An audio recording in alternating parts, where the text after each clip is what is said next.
Yang beri cara apa? Kalau makanan lahir itu mudah ya, olahraga, makan makanan yang toyib. Seblak untuk sebagian orang menjadi tidak toyib kalau dia tekau pandahar lada ngadar seblak berarti dia zolim. Ya. Duren itu halal tapi untuk sebagian orang menjadi tidak toyib karena akan menyebabkan sesuatu. Ya, kangkung itu halal tapi akan menjadi tidak toyib ketika dikonsumsi oleh yang menderita asam urat. Tapi kalau makan durian yang nggak menyakitkan nggak haram dong. Enggak. Ya, dodol durian aja. Jadi gini nih, kita mah udah pasti bisa menjauhi makanan yang haram, tetapi belum bisa meninggalkan yang toyib. Jadi kita mah harusnya sudah ada di level memakan makanan yang haram dan toyib. Nasi halal, tetapi menjadi tidak toyib apabila dikonsumsi oleh penderita diabetes kalau dikonsumsi secara berlebih. Jadi kunci menuju sehat, tidur cukup, makan cukup, pikiran juga tenang, uang cukup, dan dindun. Paham ya, ini ya jalan yang pertama. Jadi harus sehat. Olahraganya ditunaikan. Saya senang melihat statusnya Bu Dewin, Mania, mereka Bu Ani jalan-jalan ya, bikin saya jalan-jalan, bertemu teman, melihat alam semesta, itu membuat sehat, Bu. Ya, perbanyak, apalagi usia-usia yang sudah banyak, perbanyak jalan, perbanyak bertemu teman. Ciptakan kehidupan yang suasana yang bahagia untuk diri sendiri. Oke. Yang kedua, untuk bahagia, yang kedua harus sehat jiwanya, batinia. Seperti hanya lagu Indonesia Raya, bangunlah jiwanya, bangunlah badannya. Nah, bagaimana caranya supaya jiwanya selalu bahagia? Ternyata cuma dua makanannya, yaitu ilmu dan gini nih. Cara memperoleh kebahagiaan jiwa itu ada dua, ilmu dan selalu mencari jalan untuk menyucikan jiwa. Ilmu dan mencari jalan untuk menyucikan jiwa. Kita tidak akan bahagia kalau tanpa ilmu. Misal, kalau tanpa ilmu membesarkan anak itu sesuatu yang sulit, Bu. Anak rewel sedikit dicubit karena nggak ada ilmunya. Anak nangis, mamahnya ikut nangis karena belum ada ilmunya. Jadi kehidupan akan terasa berat kalau tidak ada ilmunya. Gak punya uang, kalau nggak ada ilmunya akan terasa berat. Kalau yang misalnya nggak punya uang tapi otaknya muter, dia akan melakukan apapun untuk bertahan hidup. Memutar otak untuk supaya hidup terus berjalan. Dengan ilmu tidak? Dengan ilmu. Makanya carilah ilmu sampai ke negeri Cina. Itu bukan hadis, itu ungkapan. Carilah ilmu sampai ke negeri Cina. Jadi cari ilmu. Ibu ya kesini mah deket. Nyari ilmunya jangan hanya cuma kesini. Dalam 1 minggu ada 7 hari, silakan Anda cari ilmu di luar sana.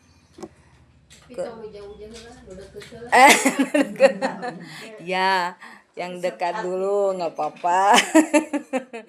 Jadi apa, Bu, supaya sehat jiwanya? Harus punya ilmu dan menemukan jalan untuk menyucikan jiwa. Maksudnya menyucikan jiwa di sini adalah menyucikan jiwa berarti ranahnya ranah religi ya. Karena pada dasarnya kebahagiaan yang hakiki adalah ketika kita sudah menemukan Tuhan, menemukan Allah dalam kehidupan. Ya. Oke. Tuh jalan menuju kebahagiaan yang pertama, sehat jiwa dan raga. Sekarang yang kedua. Kunci bahagia yang kedua adalah harus punya teman yang baik. Teman yang baik, lingkungan yang baik. Karena kalau kita terjebak dalam suatu pertemanan yang tidak baik, kita akan susah berkembang. Susah berkembang maksudnya kalau misalnya apalagi kalau punya teman yang benci dengan kita, udah jauhi aja. Jauhi toksik. Jauhi aja. Kita nggak akan bisa berkembang kalau berada di dalam circle yang tidak baik, tidak saling membangun. Teman yang baik itu sudah ada di titik mendoakan temannya. Maksudnya begini, ketika kalau misalnya kita masih ada perasaan iri kepada teman kita, berarti kita belum jadi teman yang baik. Berteman yang baik adalah sudah sampai titik kita bisa mendoakan dia diam-diam. Ya Allah, ibu itu sakit, ya Allah tolong sembuhkan. Ibu itu suaminya pika sebelen, ya Allah tolong balikkan hatinya gitu. Sudah, kalau pertemanan yang baik itu sudah ada di titik itu. Banyak ungkapan-ungkapan yang menggambarkan tentang betapa teman itu sangat berpengaruh kepada kita. Yang paling terkenal adalah jika kamu berteman dengan seorang penjual parfum, maka sedikitnya kamu akan kecipratan wanginya. Jika kamu berteman dengan pandai besi, niscaya setidaknya bajumu akan bolong karena kecipratan apinya. Nah, itulah ungkapan pertemanan. Dan seseorang itu akan dinilai siapa temannya. Misal saya berteman dengan pelacur, orang-orang yang tidak tahu saya mungkin akan disakompet daun kenjeng eta pelacur karena melihat temannya. Ya. Maka hati-hati memilih teman. Ungkapan jangan pilih-pilih teman itu kadang betul. Jangan pilih-pilih teman, bertemanlah dengan siapa saja, itu betul. Tetapi kadang-kadang kalau salah penempatan nanti jadi apalagi saat usia sudah banyak, pasti circle akan mengecil. Dulu kita temannya banyak, botram sini, botram sana, circle sini. Iya. Nantilah, sekarang juga saya sudah mulai terasa circle mulai menyempit, mulai memilih-milih teman mana yang bisa sefrekuensi menuju kebaikan. Yang misalnya kita punya tujuan nih, tujuannya ke sini, maka kita harus punya teman-teman yang sama tujuannya dengan kita supaya kita mudah mencapai tujuan. Oke, jadi apa Bu? Jalan menuju kebahagiaan yang kedua, harus punya teman yang baik. Sudah punya yang nomor 2 ini? Kalau ibu punya teman yang seperti ini, satu aja, jangan dilepas ya.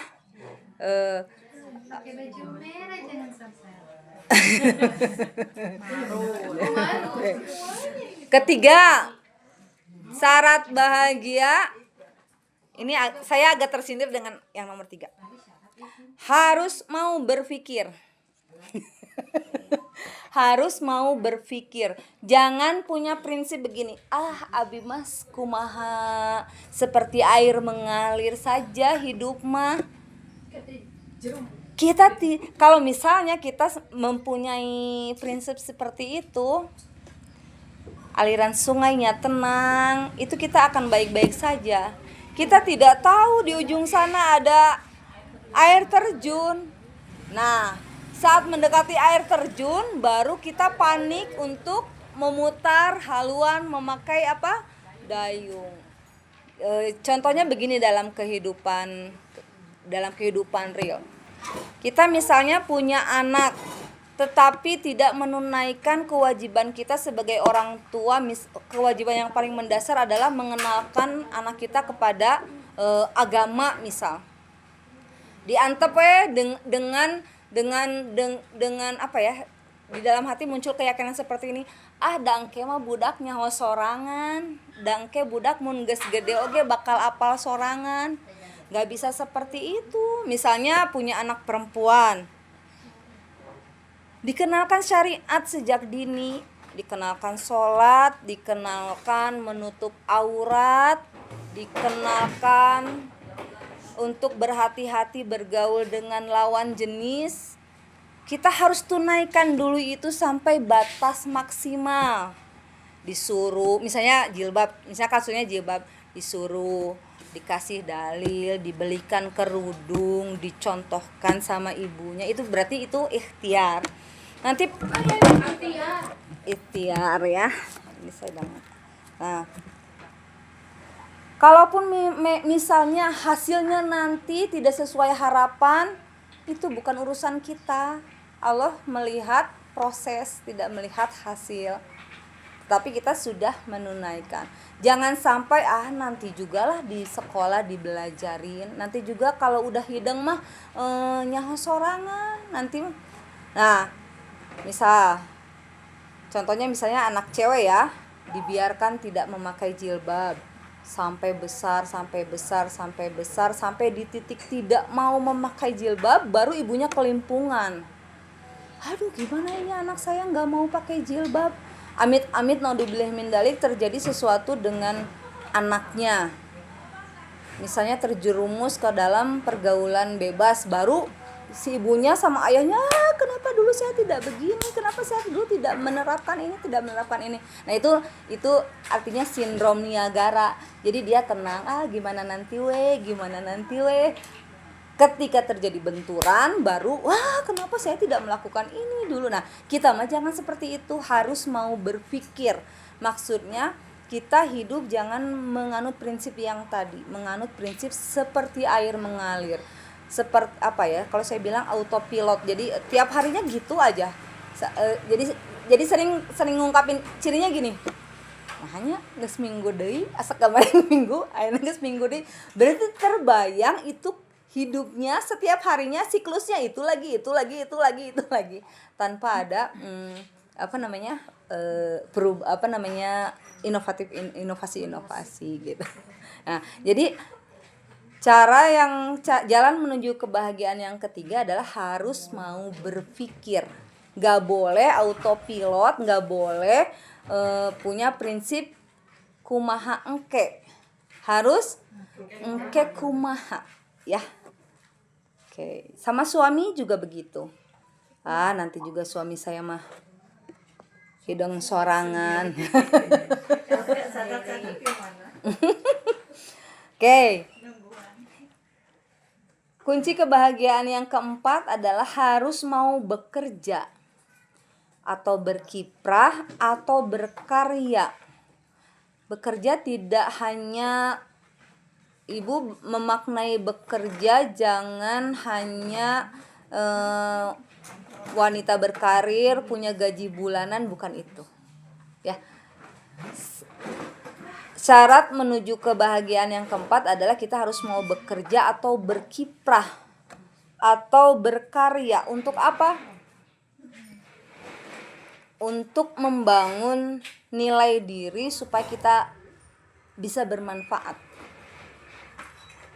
Contoh realnya gini deh, ketika Bu Elin capek ketika kegiatan Jumat Berkah misalnya, kan capek ya, harus masak, harus ngebagiin itu, tetapi Bu Elin merasakan kebahagiaan ketika melihat anak-anak menenteng makanan yang dia masak. Betul, terasa seperti itu. Nah, itu nilai namanya, nilai kebahagiaan. Terus contohnya misalnya kita ngerongsok kan capek kotor, tetapi menjadi bahagia ketika tahu hasil rongsoknya segini, terus dipakai untuk dakwah, untuk ngamplop ustad, ustadznya ngasih ceramah, mustaminya dapat manfaat dari ustadz sehingga merubah sudut pandang hidupnya dia menjadi lebih baik. Dari setiap perilaku ibu-ibu yang dapat tausiahnya ustadz, kita dapat nih pahalanya. Contoh misalnya Ustadz Tatang misalnya lagi ceramah tentang fikih. Terus misalnya dari setiap ceramahnya Ustadz Tatang, misalnya Mimim mendengar ceramahnya Ustadz Tatang, terus Mimim jadi berubah nih, sholatnya jadi lebih bagus, toharohnya lebih bagus. Nah dari perubahan perilakunya Mimim, perubahan ibadahnya Mimim, kita dapat pahalanya. Karena yang amplop Ustadz kan kita, dari keringatnya kita, ya. Nah itu maksudnya nilai itu di situ. Ya, jadi bekerja itu tidak harus yang menghasilkan uang, tetapi yang sesuatu untuk bermanfaat baik untuk dirinya dan orang lain. Nanti ibu-ibu akan datang masanya apa ya? Usia-usia yang krisis ketika sudah tua, sudah tidak bisa melakukan apa-apa, makanya suka menyibukkan diri kayak misalnya pensiunan. Seorang pensiunan misalnya ngurusin anggrek. Nah itu tuh dia bukan suka-suka ting ke anggrek, tapi dia ingin dapat nilai bahwa dirinya adalah seorang yang kreatif, nilai yang dia cari. Terus misal contoh Mami Opin, dia udah misalnya sudah tidak bisa melakukan apa-apa, sudah fisiknya juga terbatas, tidak bisa capek, tapi dia misalnya oke deh nanti Mami masakin ini. Nah itu sedang mencari nilai, sedang mencari kebahagiaan. Dia bahagianya memang ngasih gitu ya, dia bahagianya. Pokoknya kita harus selalu menanamkan kepada diri bagaimana caranya supaya bisa berkarya, bisa berperan, bukan untuk orang lain tapi untuk diri kita sendiri. Ya, saya bukan siapa-siapa kalau saya diem. Orang-orang di Bumi Atlet menghargai saya mungkin kesatu karena mereka tidak tahu aib saya. Kedua karena mungkin anak mereka diasuh oleh saya. Kalau saya nggak ngajarin anak-anak, mungkin saya bukan siapa-siapa di sini. Karena mereka anak-anak yang diasuh oleh ibu-ibu, yang anak-anak yang diasuh oleh saya mungkin merasakan kebermanfaatan saya membantu untuk memahamkan agama sama anak-anaknya. Nah itulah nilai. Apakah saya dapat uang? Kan tidak. Apa yang saya dapat? Nilai.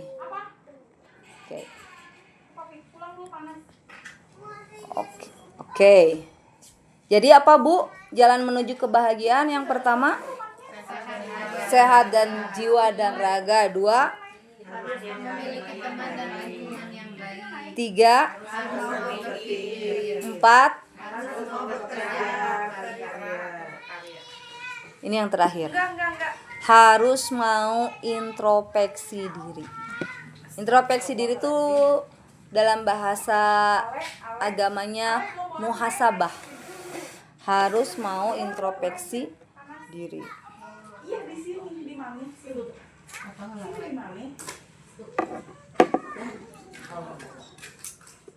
Kita kapan waktu yang tepat untuk introspeksi diri? Saat sholat, terus saat mau tidur. Saat mau tidur, direview lagi tuh kegiatan sehari-harinya. Hari ini saya ngapain aja? Ada berapa hati yang tersakiti? Aku udah uang pemberian suamiku aku gunakan untuk sesuatu yang amanah atau tidak? Anakku sudah ditunaikan belum haknya? Nah gitu ya. Bermuhasabah setiap hari. Kata Umar bin Khattab, hisablah sebelum kamu dihisab. Hisabnya hisab harian, hisab mingguan. Pokoknya harus selalu berintrospeksi diri. Jadi sejatinya Bu, kita tidak sedang bersaing dengan orang lain. Saingan kita adalah diri sendiri. Bagaimana caranya supaya kita bisa jadi lebih baik dari diri kita yang kemarin? Ya, saingannya tidak orang lain, tetapi bersainglah dengan diri sendiri. Kalau kemarin masih pundungan, ayeuna mah rada mendingan Mim, teu pundungan teuing aku. Gara-gara apa? Kemarin mah kalau misalnya sama suami rada dibentak sedikit teh meni sakit hati. Sekarang mah tadi enggak sih, nggak pernah bentak, cuma saya tuh nggak bisa nada tinggi kalau ngomong. Langsung kalau daun mah putri malu langsung kalau sekarang mah udah biasa. Ya, jadi introspeksi misalnya sama anak kemarin bagaimana, sekarang harus bagaimana, sama suami bagaimana. Jadi ngaji itu Bu harus ada hasilnya. Jangan sampai ngaji unggal poe, unggal Senenan, Reboan, Kamisan, Jumatan, tetapi perilaku tidak berubah. Ya, nanti suami juga ngapain ngaji? nggak ada perubahan. Nah, perubahan yang paling bisa dilihat adalah akhlak. Ya, kalau ranah ibadah mah itu biarkan Allah saja yang menilai. Ya, perubahan yang paling bisa lihat adalah akhlak, dan siapa yang paling berhak mendapat akhlak baiknya kita, suami dan anak-anak.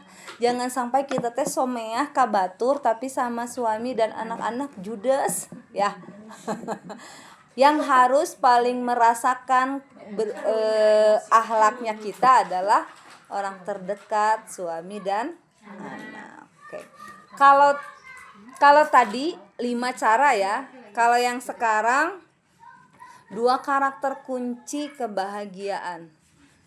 1, 2, 3, 4, 5 poin tadi ada, tapi kalau yang 2 ini tidak ada, nothing, nggak akan jadi apa-apa.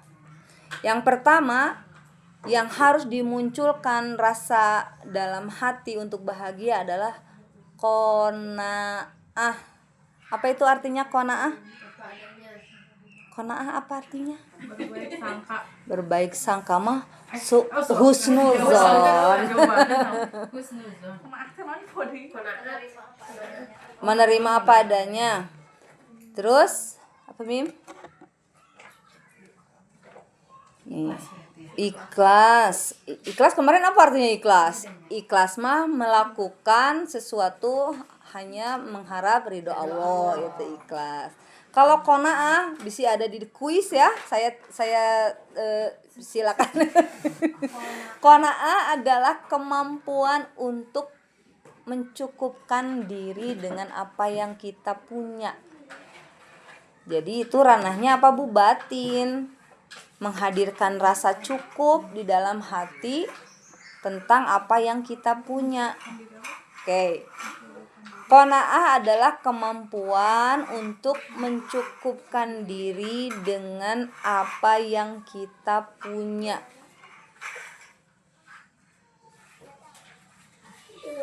Qanaah itu bukan artinya tidak qanaah itu bukan anti dunia, bukan. Pakai daster butut, saya mah ada qanaah. Itu bukan qanaah. Kabeuli sendal teh nu alus tapi make sendal butut, itu bukan qanaah.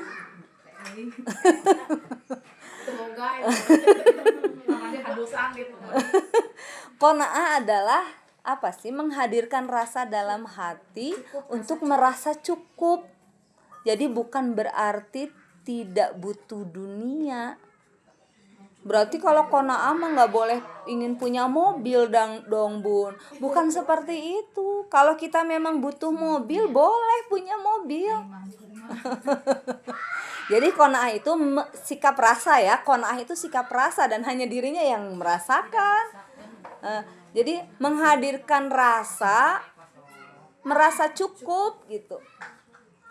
Karena uang sebanyak apapun tidak akan cukup untuk memenuhi gaya hidup. Tapi berapapun uang akan cukup untuk memenuhi kebutuhan hidup, ya. Jadi kita tidak usah iri dengan status orang lain yang healing terus, nggak usah iri, ya. Karena kita tidak tahu apalagi ini di era medsos yang kadang status WA tidak sama dengan kenyataannya. Bisa saja statusnya sedang healing tapi dia sedang cuci piring di dapur. Ya. Iya. Iya. Jadi kita tidak perlu membandingkan, apalagi mengkomparasikan hidup kita dengan hidup orang lain. Nanti tungtungnya jadinya tidak bersyukur. Dan itu cikal bakal clash dalam rumah tangga. Tuh ayah lihat sih itu mama saya sih kerjanya cuma golongan 3 tetapi mobilnya 2. Gak usah seperti itu ya. Apa sih peribahasa yang terkenal teh apa? Rumput tetangga. Gimana? Kita tidak tahu, siapa tahu rumput tetangganya teh yang sintetis teh. Ya. Jadi syukuri apa yang ada. Hidup adalah. Nah, jadi ibu ketika sedang merasa tidak baik-baik saja dalam hidup, karena hidup tidak selalu baik-baik saja kan, hadirkan rasa ini dalam hati, rasa merasa cukup. Ibu akan nangis tuh kalau tiap hari merasakan rasa itu. Ketika diem di rumah, alhamdulillah ya Allah, aku mah rumah teh menibuni, batur mah bocor di mana-mana. Ketika melihat suami yang menguji, alhamdulillah ya Allah, aku mah punya suami, yang lain mah udah jadi janda gitu, maaf ya. Iya, walaupun suaminya pika. Setidaknya kalau masih ada yang dipeluk kalau pas tidur. Ketika melihat anak menguji, biasanya kita selalu membandingkan anak kita dengan anak yang lain. Kenapa ya anak itu mah berprestasi, ya tuh udah ibunya banyak uang, bisa dileskan ini, leskan itu. Akhirnya teh kita tidak bersyukur jadinya teh. Kalau melihat anak teh, aduh alhamdulillah anak saya mah baik. Enggak tecareken gitu. Baung-baung saeutik mah wajar, da lain malaikat. Bawa-bawa urang keur sagede manehanana ge urang leuwih baung. Nah, jadi hadirkan rasa itu. Dan kalau ini kembalikan lagi ke situ ketika hidup Anda sedang tidak baik-baik saja. Terus apalagi rasa yang harus dihadirkan kalau ingin bahagia? Selain qanaah, yang kedua adalah tawakal. Ini juga sikap sikap yang harus dihadirkan. Tawakal teh apa?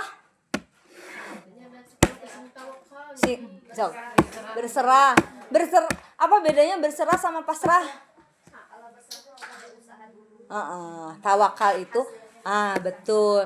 Tawakal itu selalu harus didahului ikhtiar. Ya. Misalnya sakit gigi harus berobat.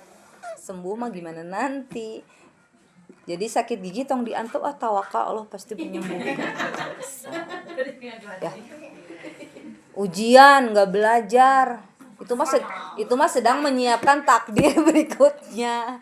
Jadi kalau tawakal itu ranahnya harus berusaha terlebih dahulu. Nih, supaya redaksinya itu kita samakan ya. Tawakal adalah sikap batin yang kita hidupkan setelah ikhtiar kita jalankan. Sikap batin yang menerima setelah ikhtiar maksimal kita jalankan. Udah ikhtiar maksimal kita jalankan. Tawakal itu akan meminimalisir rasa tidak puas terhadap hasil yang didapat gitu. Ada kalanya kita misalnya sakit, kalau tidak tawakal pasti akan merasa kurang, ya. Iya, boleh silakan. Jadi, nah, dua ranah ini Bu, qanaah dan tawakal. Kesini mau rakam. Pulangnya Bandung juga berangkat. Nggak jemput. Enggak pergi sama dia. Kok bilang lu mau kemana, jangan jadi pasukan senyap gitu. Iya. Senyap atau udah di rumah. Udah itu. Iya. Fi amanillah. Perginya lama nggak tuh? Nah, orang itu kurang asisten. Enggak sih. Sebentar. Nah Bu, jadi dua yang tadi qanaah dan tawakal teh sesuatu yang mudah diceramahkan. susah mudah saya ngomongnya teh qanaah begini ya Bu, tawakal begini ya Bu. Tapi nah, ini mah apa ya? Ya mudah-mudahan dengan sudah mendapat materi ini kita bisa sama-sama belajar untuk qanaah dan tawakal. Ketika hidup tidak baik-baik saja, hadirkan qanaah. Ketika ikhtiar sudah dijalankan, hasilnya serahkan kepada Allah, itu namanya tawakal. Nah, itu saja materi yang bisa disampaikan hari ini. Mudah-mudahan kita bisa praktek qanaah dan tawakal. Jadi di review kunci jalan-jalan menuju kebahagiaan tadi, sehat jiwa dan sudah sehat di jiwa dan raga. Sehat jiwa dan raga, diikhtiarkan sehat raganya, makannya yang thoyyib, olahraganya yang cukup, tidurnya yang cukup, tidak overthinking, itu yang membuat kita sakit. Tidak mikir yang di luar kendali itu udah nggak, jangan dipikirin yang di luar kendali itu mah kumaha Allah weh. Kalau nggak mikir apa kok? Iya, kan tadi syarat yang ketiga harus berpikir. Oke. Yang kedua harus apa Bu? Harus punya teman yang baik atau lingkungan yang baik. Lingkungan yang baik itu diciptakan. Itulah kenapa saya mati-matian di Bumi Atlet ngadain ini, ngadain itu, ngadain ini. Semata-mata hanya kita supaya punya lingkungan yang baik.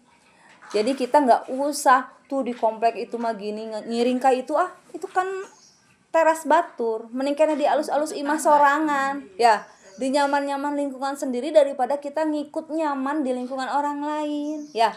Makanya kita bangun sama-sama supaya kita teh betah di Bumi Atlet ya, karena mungkin kalau misalnya kita seumur hidupnya ditakdirkan tinggal di Bumi Atlet ya, harus kita yang bikin betah ya. Dijaga lingkungannya, jangan sampai pacengkadan sama teman-teman, sama tetangga. Yang ketiga harus mau berpikir. Yang keempat harus mau berkiprah atau berkarya. Mudah-mudahan kita sudah punya yang kelimanya ya. Kita sudah sehat jiwa dan raga, punya circle yang baik, sudah berpikir ekernya mim. Berkiprah kita sedang dilakukan. Nah, terus tadi kuncinya bahagia qanaah dan tawakal. Introspeksi. Oh iya, harus berintrospeksi diri, harus bermuhasabah. Jadi sebenarnya ketika kita ditegur oleh teman, itu bantuan dari Allah untuk kita memudahkan bermuhasabah. Bun, kamu teh kalau ngomong teh meni ceplas-ceplos, itu teh rezeki. Atau Bun, kamu teh kalau nyuruh, kalau nginstruksi Bun, selesaikan instruksi yang satu baru ke instruksi berikutnya. Itu saya kalau nggak ditegur saya nggak nyadar ya, berarti itu rezeki ya. Jadi kalau sedang diingatkan sama temannya, jangan baper, jangan marah Bun ya. Ini nasihatnya untuk diri saya sendiri. Oke, alhamdulillah itu materi di jam pertama. Mudah-mudahan dapat dicerna dengan baik dan diamalkan, penting mah. Silakan istirahat 15 menit. Udah 14.20 geuning. Boleh istirahat 15 menit.